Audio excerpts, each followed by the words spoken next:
여러분, 우리는 지금 계속해서 예수님께서 당시 유대 사회로부터 얼마나 많은 반대를 받으셨는지를 함께 나누고 있습니다. 정치 권력으로부터 반대를 받으시고, 종교 권력으로부터 반대를 받으시고, 나중에는 대중으로부터도 반대를 받으십니다. 3대 논쟁이 일어났습니다. 첫 번째는 세금에 대한 정치적 논쟁이었습니다. 가이사에게 세금을 바쳐야 하느냐 말아야 하느냐 그 싸움이죠. 두 번째는 부활에 대한 종교적 논쟁이었습니다. 부활이 있느냐 없느냐는 싸움이었습니다. 세 번째는 계명에 대한 논쟁입니다. 율법 중에서 어느 계명이 가장 크냐는 것입니다. 여러분, 대적들이 이러한 논쟁을 일으키는 핵심은 진리가 뭔지를 밝히는 데 있지 않습니다. 겉으로 그렇게 말하는 거고 그 중심에 들어가면 그렇지 않은 겁니다. 대적의 모든 관심은 예수님께 있었습니다. 어떻게 해서라도 예수님을 넘어뜨리는 것입니다. 예수님께서 당시 사회로부터 얼마나 많은 반대를 받으셨는지를 알 수가 있는 거죠. 여러분, 기독교 신앙의 본래가 그렇습니다. 세상이 싫어해요. 신앙은, 우리가 믿는 기독교 신앙은 예수님처럼 그 모든 세상의 반대를 뚫고 일어서야 합니다. 그 점을 말씀하시는 거죠. 오늘은 세 번째 계명에 대한 논쟁을 함께 나누도록 하겠습니다. 35절, 36절 하나님 말씀 같이 읽습니다. 시작. 그 중에 한 율법사가 예수를 시험하여 묻되 선생님, 율법 중에서 어느 계명이 크니까? 아멘. 오늘은 여러분 율법사가 등장합니다. 이 율법사란 소위 전문가를 말합니다. 그들은 당시 유대 사회의 신학자들입니다. 유대교 신학자들. 율법에 정통한 법률학자들입니다. 율법에 대해서는 모르는 게 없는 박사들입니다. 평생 율법만 연구한 그런 사람들입니다. 그들 중에 한 사람이 나와 예수님을 시험한 겁니다. 요즘으로 하면 신학 교수가 평신도에게 질문한 겁니다. 법을 전공한 사람이 일반인에게 전문적인 법을 물었다고 생각을 한번 해보세요. 경제를 전공한 사람이 전문적인 경제 문제를 물었다고 여러분 생각을 해보세요. 그것도 어려운 문제를. 이게 여러분 싸움이 되겠습니까? 예수님은 율법사들처럼 전문적인 교육을 받지 못하셨습니다. 예수님은 그들처럼 평생 신학을 연구한 분이 아니었습니다. 우리 예수님의 전공이라고 하면 하나님을 사랑하는 것이고 사람을 사랑하는 것입니다. 우리 예수님의 전공은 사람을 고치는 것이고 사람을 변화시키는 것이고 사람을 구원하는 것입니다. 그 예수님께 신학적인 질문을 던진 겁니다. 여러분, 이 논쟁이 어떻게 될까요? 이 논쟁이 어떻게 될까요? 우리 예수님 대단하십니다. 그 모든 걸 다 이기세요. 그리고는 신앙에서 중요한 것이 무엇인지를 보이십니다. 많이 아는 것보다 더 중요한 것이 많이 사랑하는 것임을 보이시는 겁니다. 지식보다 더 중요한 것이 하나님이고 사람임을 보이신 겁니다. 전문가들의 말이 꼭 맞는 건 아니라는 것을 보이신 겁니다. 세상에 뛰어난 학자들이 다 그렇게 말한다고 해서 지금의 과학과 기술 문명이 그렇게 말한다고 해서 그게 다 옳은 건 아니라는 걸 보이신 겁니다. 여러분, 율법사의 이 질문을 보세요. 율법 중에 어느 계명이 크냐는 겁니다. 당시 여러분 유대교는 율법을 세부 조항으로 나누어서는 613개의 계명을 지켰다고 합니다. 10계명의 글자 수가 613개래요. 그게 맞춘 겁니다. 그 중에 613개 중에 248개가 적극적인 율법입니다. 이건 반드시 해야 한다는 계명입니다. 사람의 신체 부위를 다 합치면 248개가 된다고 하는데 거기에 맞춰서 248개의 적극적인 계명을 만들었다고 해요. 365개가 소극적인 율법입니다. 이건 하면 안 된다는 계명입니다. 1년이 365일인데 거기에 맞춰서 365개의 소극적인 계명을 만들었다는 겁니다. 그래서는 여러분 자기 신체를 볼 때마다 율법을 생각하고 매일매일 하루하루를 살 때마다 율법을 생각하고 그만큼 율법을 철저히 지키겠다는 겁니다. 여러분 그 마음은 굉장히 귀한 거죠. 하나님 말씀을 그렇게 철저히 지키겠다고 하니 얼마나 이런 귀한 겁니까? 그런데 이런 율법 조항을 613개로 나눠놨으니 이걸 어떻게 여러분 다 지킵니까? 여러분 10계명 10가지도 우리가 복잡해서 다 외우지도 못하고 지키지도 못하는데 613개로 나눠놨으니 이걸 어떻게 다 외우며 이걸 어떻게 일일이 다 여러분 지킵니까? 그래서는 여러분 뭐가 더 중요하냐는 겁니다. 이 계명들 중에 뭐가 더 중요하냐? 만약에 여러분 예수님께서 그 문제에 대한 답으로 계명 중에 이게 더 중요하다고 말했다면 아마 난리가 났을 겁니다. 사람에게는 여러분 서로 중요한 게 다 다릅니다. 누군가에는 이런 계명 중에 살인하지 말라는 게 더 중요하고 누구에게는 간음하지 말라는 것이 더 중요하고 누구에게는 거짓말하지 말라는 것이 더 중요합니다. 사람마다 다 다른 거예요. 그래서 아마 난리가 아마 났을 겁니다. 내가 옳으니 네가 옳으니 더 싸우고 갈등하고 난리가 날 겁니다. 그런데 우리 예수님 전혀 다른 대답을 하세요. 37절부터 40절 같이 한번 읽습니다. 시작. 예수께서 이르시되 내 마음을 다하고 목숨을 다하고 뜻을 다하여 주 너의 하나님을 사랑하라 하셨으니 이것이 크고 첫째 되는 계명이요 둘째도 그와 같으니 내 이웃을 내 자신같이 사랑하라 하셨으니 이 두 계명이 온 율법과 선지자의 강령이니라. 아멘. 이런 예수님 전혀 엉뚱한 대답을 하십니다. 계명 중에 어느 것이 더 크냐는 말씀을 안 하시고 하나님 사랑과 이웃 사랑을 말씀하시는 겁니다. 왜 이런 대답을 하시는 것일까요? 우리는 여기서 예수님께서 무엇에 관심이 있으신지를 우리가 알 수가 있습니다. 우리 예수님 대단하세요. 당시 유대 사회에 이 유대인들이 율법의 하나하나 세부 조항에 굉장한 관심을 가질 때 예수님은 그 율법의 근본에 관심을 가지신 겁니다. 율법의 정신을 말하는 거죠. 하나님이 왜 율법을 주셨냐 하는 겁니다. 그 근본을 말씀하는 거죠. 수학으로 하면 개념을 말씀하신 겁니다. 개념을 잘 이해하면 문제가 풀리죠. 개념을 이해 못하면 조금만 응용해도 문제를 못 푸는 겁니다. 마찬가지로 율법의 본질을 말씀한 겁니다. 이걸 이해할 때에 율법에 대한 모든 문제가 다 풀린다는 거죠. 그게 바로 사랑이라는 겁니다. 율법은 여러분 하나님의 우리에 대한 사랑에서 율법은 나왔습니다. 이게 어디서 나왔냐 이 말이죠. 하나님의 우리에 대한 사랑에서 나왔다. 하나님께서 우리를 사랑하셔서 우리를 위해 주신 겁니다. 613개 조항으로 만들었습니다만은 그 근본은 딱 하나에서 시작된 겁니다. 바로 하나님의 우리에 대한 사랑입니다. 그 사랑이 두 가지로 나타나는데 바로 하나님을 사랑하고 이웃을 사랑하라는 것입니다. 이것이 율법의 시작이고 전부라는 겁니다. 그래서 율법의 시작은 사랑이고 율법의 정신도 사랑이고 율법의 완성도 사랑인 겁니다. 예수님 그걸 말씀하시는 거죠. 예수님의 여러분 이 말씀은 당시 유대 사회를 통렬히 지적하신 말씀입니다. 유대인들에게 너희에게 사랑이 없다. 그래서 세상의 문제가 풀리지 않는 거다. 이들이 율법을 목숨처럼 지키는데 목숨처럼 지켜요. 신앙생활을 그렇게 열심히 하는데 사랑이 없는 겁니다. 그러면 꽝이라는 거죠. 사랑이 없으면 여러분 아무것도 아닙니다. 답이 안 나와요. 개념을 모르니 문제를 못 푸는 것과 같습니다. 논쟁만 있습니다. 그래서 세상이 맨날 갈등하고 싸웁니다.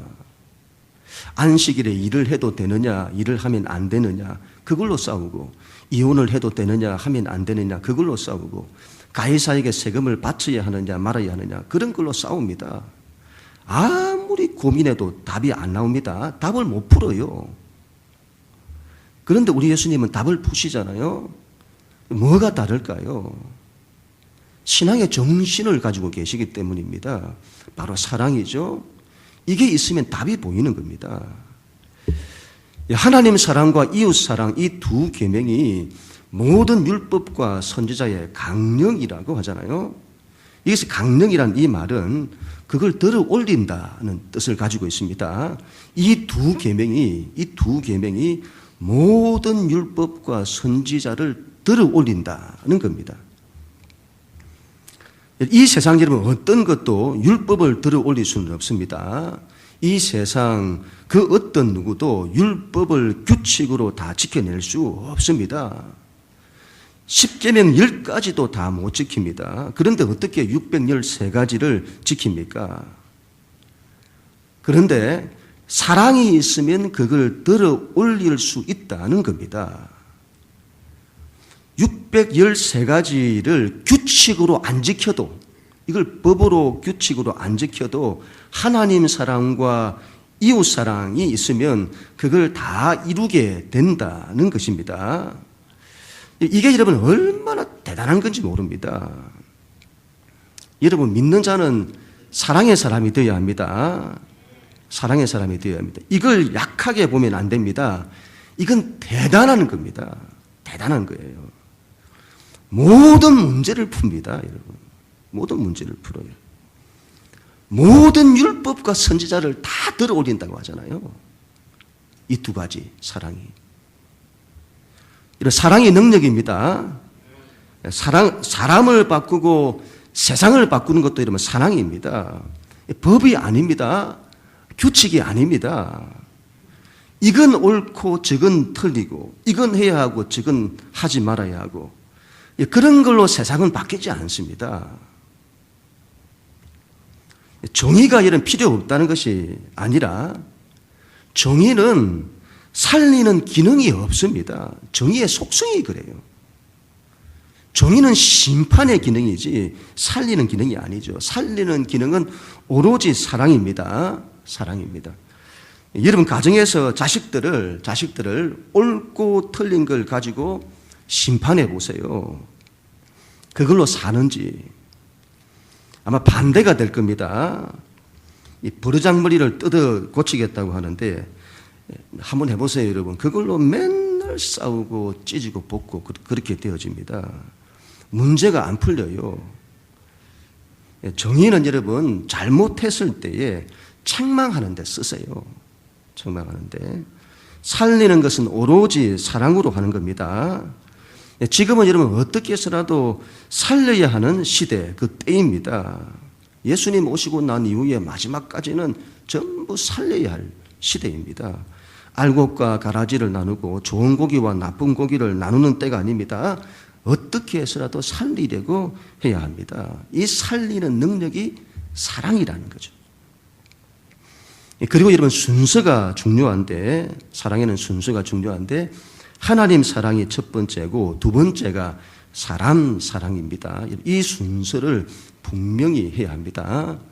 하나님 사랑과 사람 사랑은 분리할 수가 없습니다. 같이 가는 겁니다. 이 둘은 같이 가는 겁니다.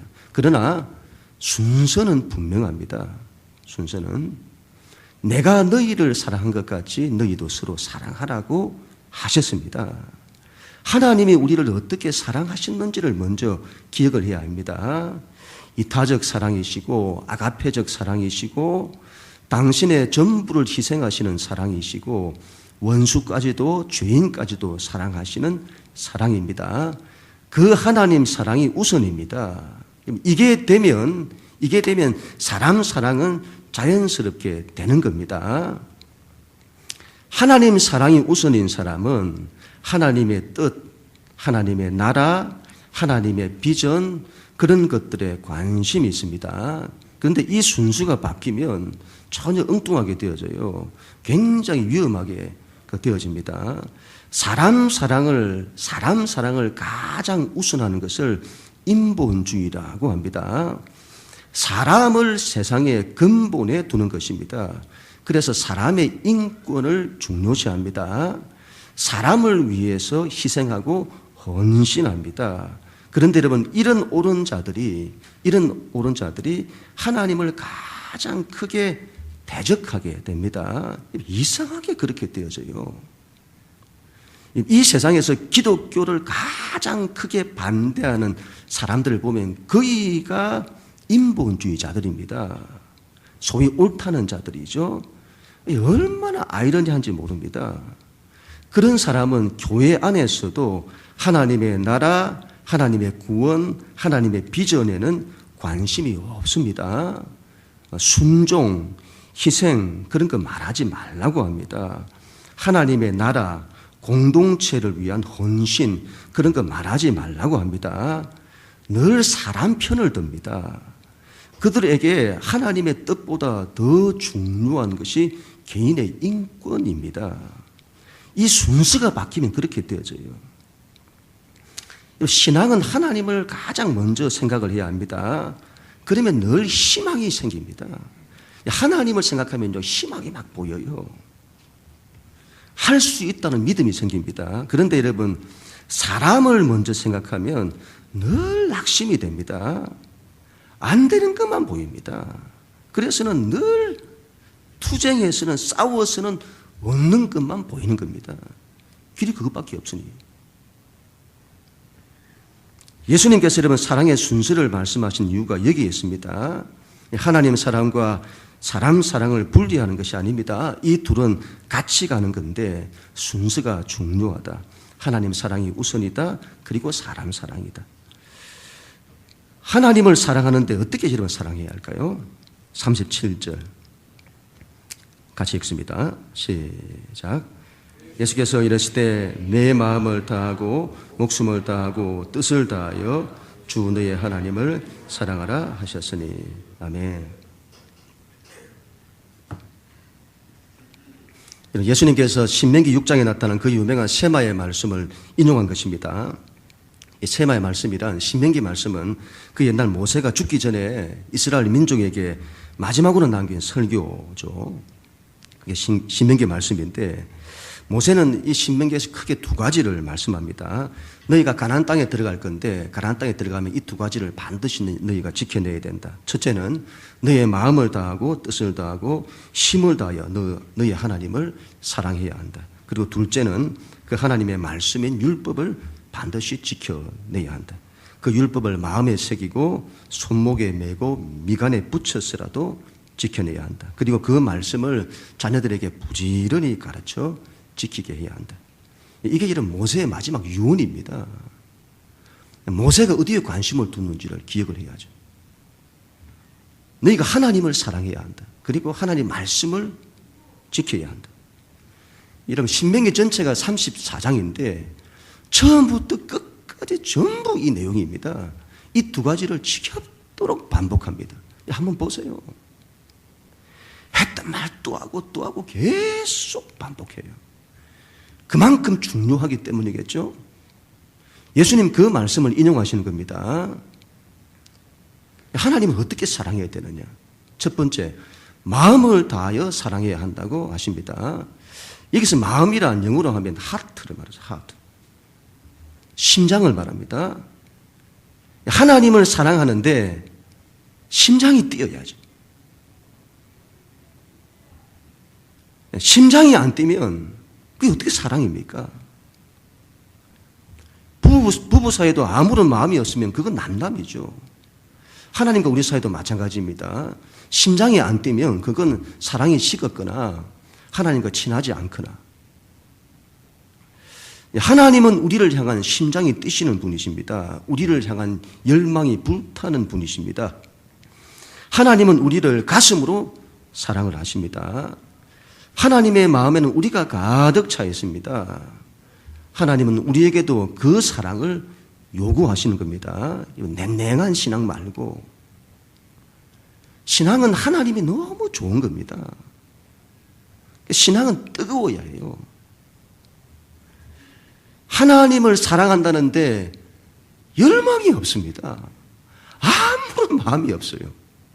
하나님을 사랑한다는데. 그래서는 안 되죠. 하나님을 온 마음을 다해 사랑해야 합니다. 뜨겁게 사랑해야 합니다. 돌을 닦듯이 사랑하시면 안 되고 열정으로 사랑해야 합니다. 두 번째, 목숨을 다하여 사랑해야 한다고 하십니다. 영어로 soul이라고 했는데 번역이 좀 그래요. 히브리어로 네페시 이렇게 말합니다. 네페시, 생명을 말하죠. 하나님을 어떻게 사랑하느냐? 생명을 다하여 목숨처럼 사랑해야 한다는 겁니다. 목숨처럼. 하나님을 사랑한다고 하는데 목숨을 안 걸어요. 목숨을. 정말 여러분 사랑하는 대상에게는 목숨을 거는 법입니다. 이런 부모가 자식을 사랑한다 할 때 그 자식에 대해서 목숨을 걸잖아요. 목숨 안 걸면 그게 진짜 사랑입니까? 사랑 아니죠. 목숨을 걸지 않으면 가짜입니다. 욥이 겪었던 여러분 두 가지 시험이 바로 그것이죠. 사단이 욥을 고소합니다. 욥의 신앙이 하도 좋다고 하니까 사단이 사람이 까닭없이 하나님을 잘 믿겠습니까? 다 이유가 있어서 믿는 거죠. 하나님이 물질적인 축복을 주시기 때문에 잘 믿는 것 아닙니까? 그걸 한번 거두어 가보세요. 그러면 하나님 잘 믿는지. 그렇게 시험한 겁니다. 욥이 하루아침에 모든 걸 다 잃었습니다. 그런데도 욥이 하나님께 대한 신앙을 저버리지 않았습니다. 대단하죠. 사단이 이겨서 끝내는 게 아니고 두 번째 또 고소를 합니다. 저의 생명을 한번 쳐보세요. 생명을 한번 쳐보세요. 그러면 반드시 하나님을 떠날 겁니다. 사람은 자기 생명보다 하나님을 더 사랑하지 않습니다. 사단이 그렇게 말하죠. 자기 생명을 위해서라면 반드시 하나님도 버릴 겁니다. 욥이 여러분 이 두 번째 시험도 통과를 합니다. 욥에게는 자기 생명보다 더 중요한 것이 하나님이었습니다. 하나님. 신앙은 여러분 다른 이유가 없어야 합니다. 다른 이유가 없어야 돼요. 하나님이 하나님이셔서 하나님을 믿는 겁니다. 이 세상에 우리 하나님 같으신 분이 없습니다. 우리 하나님 같으신 분이. 그 하나님을 목숨처럼 사랑해야 한다는 거죠. 자기 목숨을 위해서 하나님을 팔아버리는 사람은 진정 하나님을 사랑한 것이 아닙니다. 하나님께서도 당신의 목숨보다 더 귀한 아들 예수 그리스도를 우리를 위해 주시잖아요. 하나님이 우리를 당신의 하나님의 목숨보다 더 사랑하시는 겁니다. 우리도 그렇게 하나님을 사랑해야 한다는 거죠. 우리가 지난주에 윤신장 선교사님이 왔다 갔습니다만은 이 선교사님들의 간증을 들으면 얼마나 이 은혜와 도전을 받는지 모릅니다. 그들은 하나님을 위해서 자신들의 전부를 버리는 겁니다. 자기 집을 버리고 가족을 버리고 사회적인 지위를 버리고 하나님을 위해서 자신의 전부를 다 버리는 거죠. 선교 현지에서 목숨을 걸고 복음을 전하는 겁니다. 왜 여러분 그들에게 하나님은 그토록 생생하게 역사를 하시는 것일까요? 왜 그들에게 하나님의 하나님 되심이 그렇게 크게 나는 것일까요? 여러분 그건 다른 게 아니죠.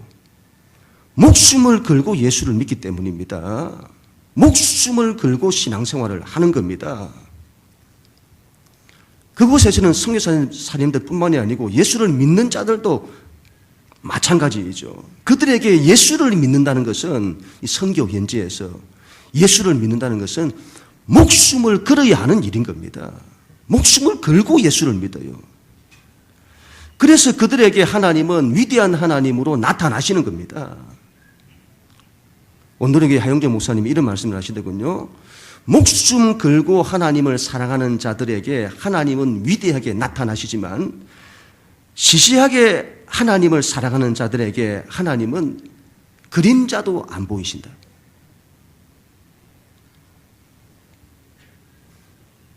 하나님을 이번에 목숨처럼 믿는 사람들은 전부 고백합니다. 하나님은 살아계시다고.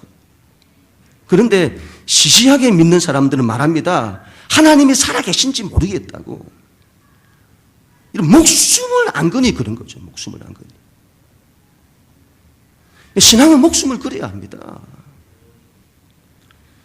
세 번째, 뜻을 다하여 사랑해야 한다고 합니다.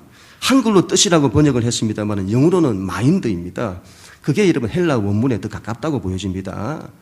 모든 지적인 활동을 말합니다. 모든 생각을 말하죠. 모든 마인드가 하나님께, 모든 생각이 하나님께 맞춰져야 한다는 겁니다.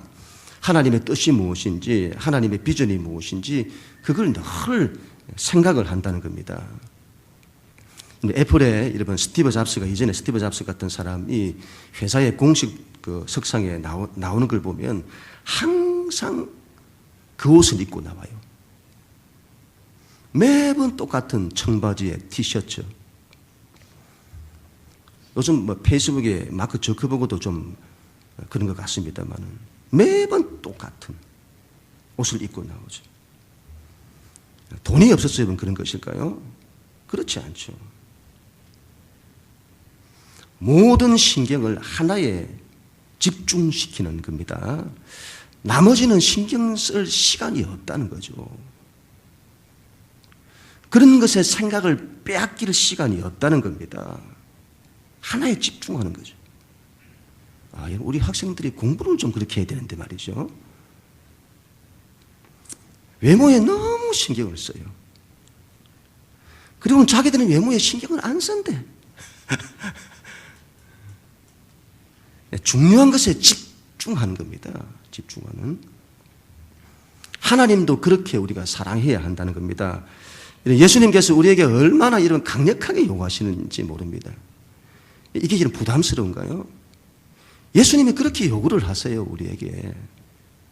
신앙생활을 대충대충 하지 말라고 하십니다. 하나님을 온 마음을 다하고 온 목숨을 다하고 온 뜻을 다하여 하나님을 사랑해야 한다고 하십니다. 네가 가진 모든 힘을 다하고 모든 열정을 다하고 모든 것을 동원하여 하나님을 사랑하라. 우리가 가진 최고의 것, 최상의 것을 드리는 것이 신앙입니다. 예배도 여러분 그래야 합니다. 예배도 그래야 합니다. 하나님이 뭐가 부족하셔서 우리 보고 예배하라고 하시는 것일까요? 우리가 예배를 하면 하나님의 부족함이 채워지는 것인가요? 그렇지 않죠.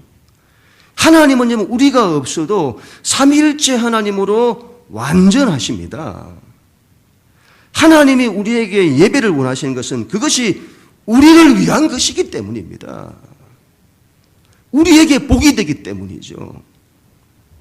하나님은 우리에게 하나님 으뜸 신앙을 요구하십니다. 하나님께 최고와 최선을 드리라고 하십니다. 그건 하나님께서 권위적이셔서 그런 것이 아닙니다. 하나님은 우리에게 강제하셔서 하시는 말씀이 아닙니다. 그게 우리에게 복이 되기 때문이죠. 우리를 위한 것입니다. 하나님 사랑은 여러분 전부 우리에게 복입니다. 그래서 마음과 목숨과 뜻을 다하여 하나님을 사랑하는 거죠. 마지막으로 이런 사람도 그렇게 사랑하라고 하십니다. 39절 마지막으로 같이 읽습니다. 시작.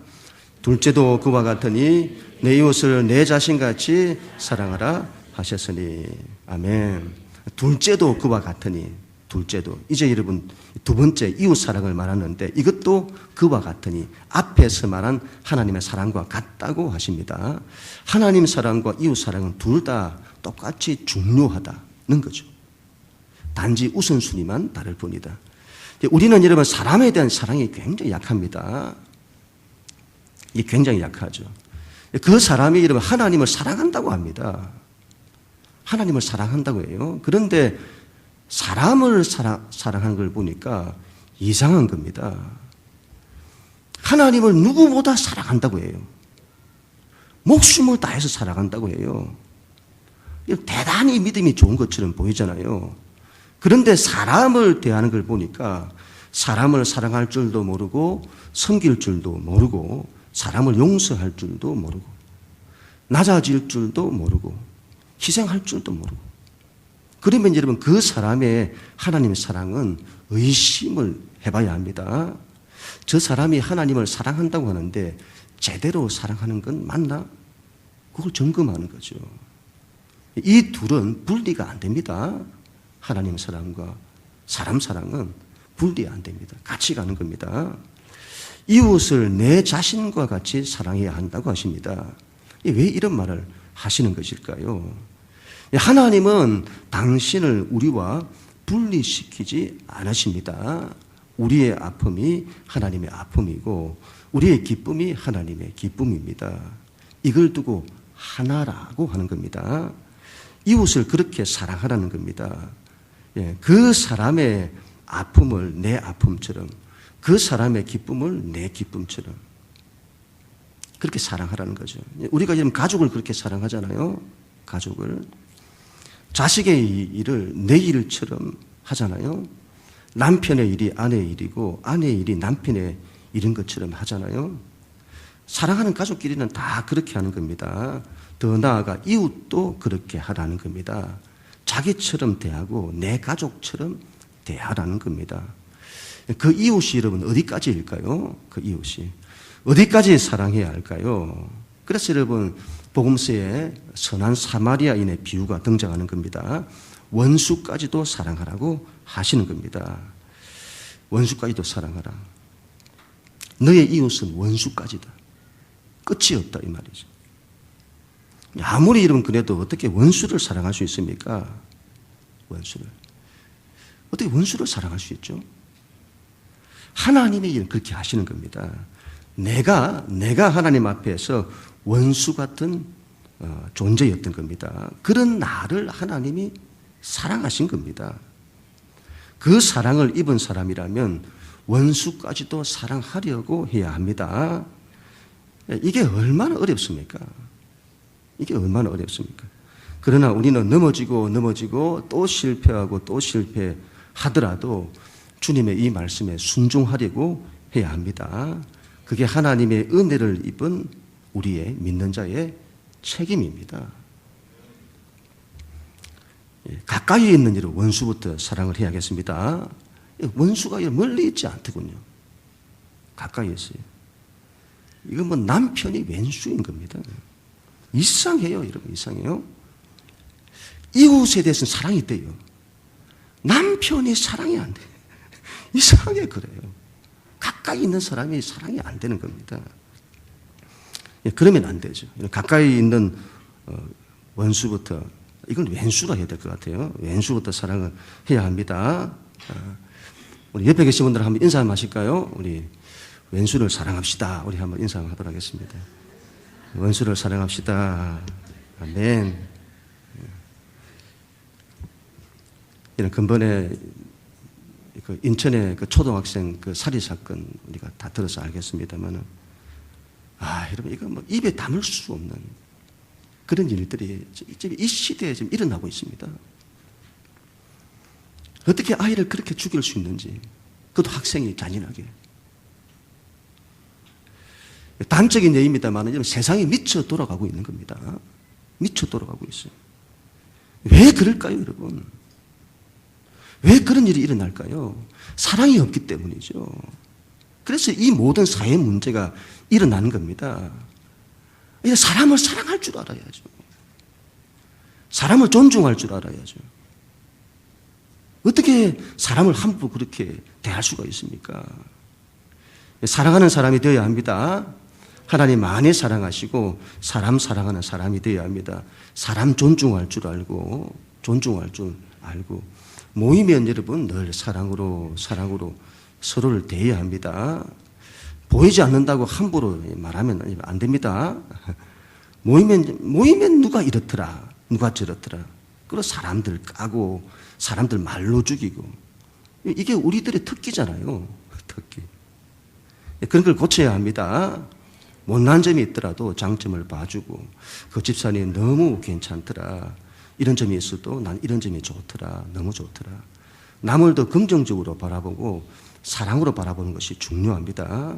이게 안 되면 우리의 신앙은 아직 갈 길이 먼 겁니다. 갈 길이 멀어요. 예수님 말씀에 그대로 순종해야겠습니다. 마음을 다하고 목숨을 다하고 뜻을 다하여 사랑해야 할 것입니다. 이웃을 우리 자신처럼 사랑해야 할 것입니다. 이게 복이고 능력입니다. 이게 모든 걸 다 살릴 것입니다. 사랑의 교회, 사랑의 사람 다 되어야 합니다. 그런 우리 모두가 다 될 수 있기를 주님 이름으로 간절히 축원합니다.